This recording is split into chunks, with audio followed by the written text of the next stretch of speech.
Hari Om.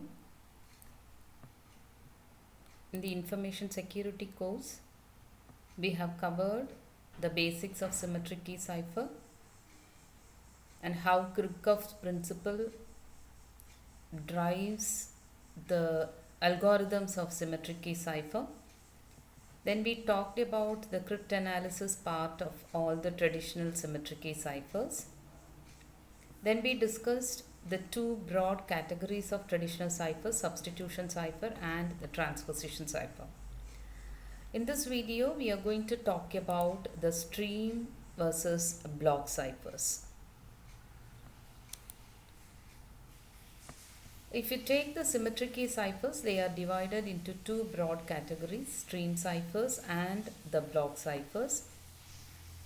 Although the definitions are normally applied to modern ciphers, the categorization we can also apply to the traditional ciphers.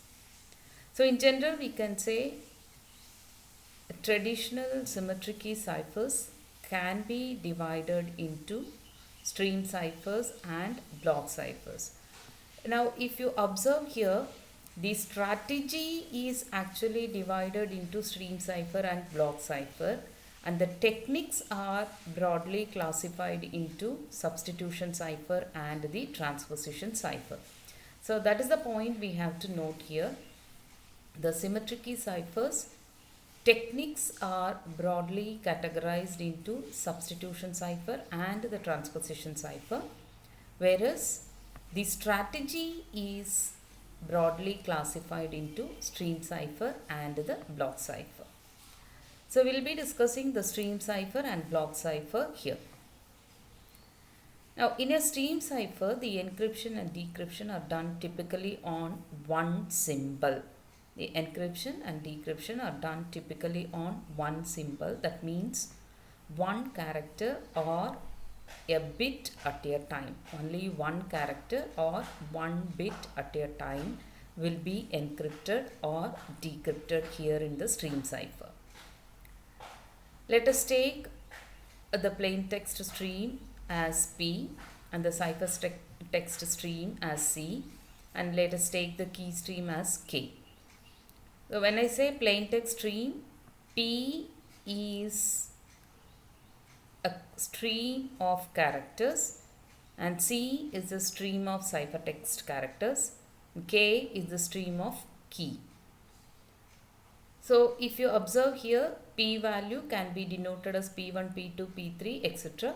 and C denoted as C1, C2, C3, and K is denoted as a key stream with values K1, K2, K3 and so on. And if you observe the encryption process here, the character P1 is encrypted with the key value K1, which will produce the ciphertext C1. So this is one character at a time. And then if you observe here, character 2 P2 is encrypted with the key K2, which will be producing C2. Again one character at a time. So 1 to 1 mapping is here. So P1 is first encrypted P for producing C1, P2 is encrypted for producing C2, and P3 is encrypted for producing C3 and so on. Now if you observe here, the plain text A is encrypted with the K3 as the key value, which will be producing the ciphertext, and the K is the stream of key characters, stream of key values.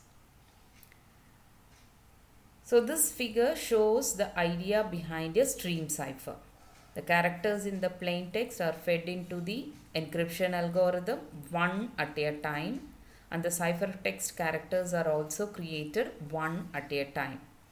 Now the key stream can be created in many different ways. The key stream here can be created in many different ways. It may be a stream of predetermined values, or it may be created one value at a time using an algorithm. And these values may depend on the plain text or ciphertext characters, or the values may also depend on the previous key values. I repeat, the key stream can be created in many different ways. The key stream values K1, K2, K3 can be created in many different ways. For example, in one way or in one method, it may be a stream of predetermined values like K1, K2, K3, K4, K5. All these 5 key values will be different. Or it may be created one value at a time using an algorithm. So the sender and receiver can agree upon a particular algorithm, and this algorithm will be generating the key value. That is another method. The third method, if you see, the values may depend on the plain text or ciphertext character also. Say for example, the first initial value can be decided by the sender and receiver, and the second value may be generated from P1, and the third value may be generated from P2, and so on. So this may be another method. And not only that, the values, the key values may also depend on the previous key values. That can also be decided by the sender and receiver, right? So suppose if you are going to take the substitution cipher, the substitution ciphers, all the substitution ciphers of monoalphabetic ciphers, they are all treating the key stream, maybe only one key value may be used, or it may be, when I say only one key value, K1, K2, K3, K4, K5, all these values may be K itself. Like in the case of additive cipher, we have only one key value which will be shared for all the characters, right? Or if you take auto key cipher, which we have discussed in our previous video, the auto key cipher, the initial value will be decided or agreed between the sender and receiver, and the remaining values will be generated from P1, P2, P3, and so on, right? So like that, the key values can be generated in many different ways in the case of stream cipher.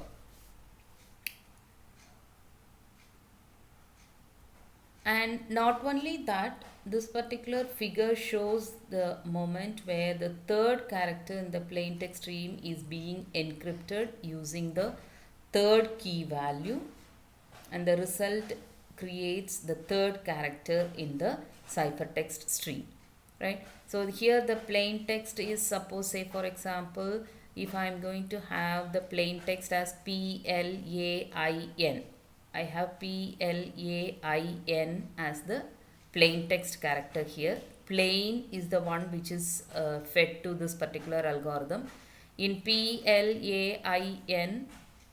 A is the third character. PLAIN, A is the third character. So the third character will be encrypted with the third key value, and it will be producing a ciphertext, right? So that is what is depicted in this particular diagram. Now let us see some examples of stream ciphers. Now the monoalphabetic substitution ciphers are all stream ciphers. However, each value of the key stream in this case is the mapping of the current plain text character to the corresponding ciphertext character in the mapping table. Now, these are the monoalphabetic substitution cipher which we have already discussed: additive, multiplicative, affine, Wigner cipher. These are all some of the examples of the stream cipher. Let us see the additive cipher. It is a stream cipher in which the key stream is the repeated value of the key. Or I can put it this way, only one key value will be repeated here as a key stream. So in this cipher, each character in the ciphertext depends only on the corresponding character in the plain text, because the key stream is generated independently. Now if you see here, this is how we do the encryption process in the additive cipher. the key value is repeated for all the characters here, 15, 15, 15, 15. So that is what is denoted here. Key stream will be only one key value which will be repeated, k, k, k, k, k. So it is 15, 15, 15 is repeated here for the encryption or the decryption process, right? So thereby we can declare additive cipher is a stream cipher because each plain character is encrypted with the key value to produce the ciphertext. Then you have beginner cipher, which is also a stream cipher. Here the key stream is a repetition of m different values, where m is the size of the keyword, right? So if m is the size of the keyword, your key stream will be k1, k2, k3 up to km. Again k1, k2, k3, km will be repeated until the length of the plain text character. So this is what we have taken as an example for our beginner cipher. We encrypt the message she is listening using 6 character keyword Pascal. So you can observe the keyword is having k1, k2, k3, k4, k5, k6 because m is 6 in the example. So 6 characters are repeated again and again in the beginner cipher. So we can call the beginner cipher also as a stream cipher. So the point to be noted here is if each character is encrypted separately with a different key value from the key stream, then we call it as a stream cipher. Now here we can establish a criteria to divide the stream cipher based on their key streams also. We can say that the stream cipher is a monoalphabetic cipher if the value of k does not depend on the position of the plain text character. If it is depending on the position of the plain text character, then we are going to call it as a polyalphabetic cipher. So additive ciphers are monoalphabetic and beginner cipher are polyalphabetic cipher because k is definitely depending on the position of the plain text character, right? So from the given example, additive cipher is taken from the monoalphabetic category and the beginner cipher is taken from the polyalphabetic category. Okay, so that is what you mean by a stream cipher. Let us see what is a block cipher. Now in a block cipher, what we are going to do, a group of plain text symbols of size m, where m should be greater than 1, will be encrypted together, creating a group of ciphertext of the same size. So the entire plain text will be divided into a group of characters where each group will be of size m. So this group is what we call as a block in the block cipher. Say for example, if I have a plain text something like this, let me take the size m as 3 in this case. So I divide the entire plain text into blocks where the block size is 3 here in this example. Now what we do here, if you observe, the figure shows the concept of a block cipher. In the block cipher, the ciphertext block depends on the whole plain text block. The ciphertext block depends on the whole plain text block. Okay. Now, one key is used to encrypt each block even if the key is made of multiple values, right? So we will have one key, maybe a single key or a key stream, key value. which will depend on the size of the block. So based on the size of the block, the key stream can be arranged.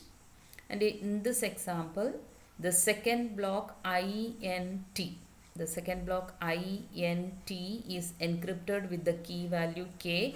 And again, I repeat, the K value will be a key stream here. K value will be a key stream here, and which will be producing the ciphertext DPV, right? So this is the second block. So that is why we say here in a block cipher, single key is used to encrypt the each block even if the key is made of multiple values. And we have noted here, in a block cipher, the ciphertext block depends on the whole plain text block, right? So this depends on the plain text block. Now these are some of the examples of the block cipher: polyalphabetic substitution ciphers, in which Playfair cipher and the Hill cipher are the block ciphers. Why? Because the Playfair cipher uses the size of the block as 2, and the two characters are encrypted together. So this is the example we have seen, which is your Playfair cipher. So the Playfair cipher, the entire plain text is divided into diagrams. So the block size is 2, we can say, and each block is encrypted with the key string. So this is the key matrix. Using this key matrix, we encrypt IN. The same key matrix is used for encrypting the next set of characters. Then the same key matrix is used for encrypting the third block, and so on. Right? So we can declare the Playfair cipher as the block cipher. Another cipher is the Hill cipher. Hill cipher is also a block cipher. Here, a block of plain text of size 2 or more is encrypted together using a single key matrix. In these ciphers, the value of each character in the ciphertext depends on all the values of the characters in the plain text. So this is what we have to observe. And here the key matrix will be of m by m size, where m is going to be the size of the block, right? So this matrix, m by m matrix, will be considered as a single key, or you call it as a key matrix. Now you can observe, this is what we have seen in the Hill cipher. M is the size of the block, and this is the key matrix, and each character in the ciphertext depends on all the characters in the block, which ranges from P1 to Pm. And this is how we encrypt. So to get this particular character, this character depends on all the characters of the plain text in this particular block, which will be multiplied with the key stream matrix. And again, this character depends on all these characters multiplied with this particular key stream value, right? So that is why we say the Hill ciphers depends on all the values of the characters in the plain text. So if you observe here again, this is also a block cipher. So from the definition of the block cipher, it is clear that every block cipher is a polyalphabetic cipher, because each character in the ciphertext block depends on all the characters in the plain text block.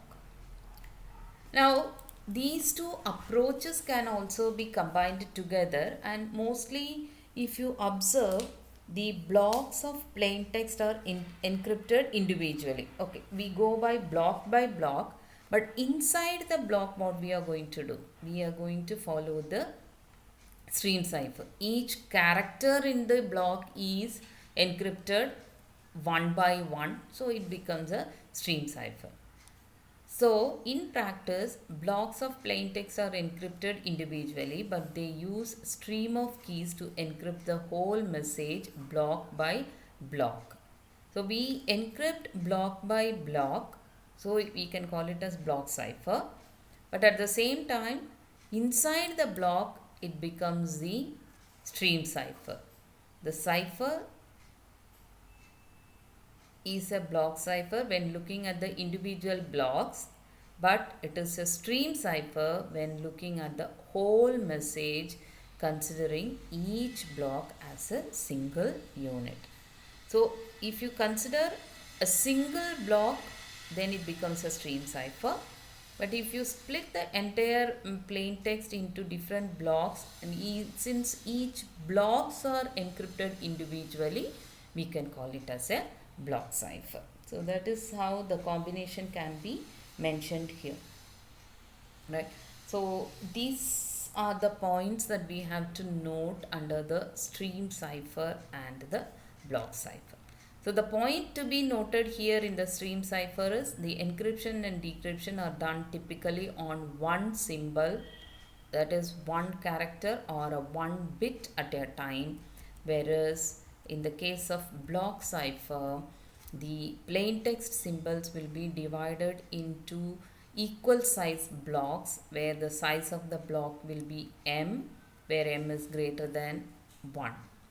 And the encryption will be done block by block, and for each block we will be using one particular key.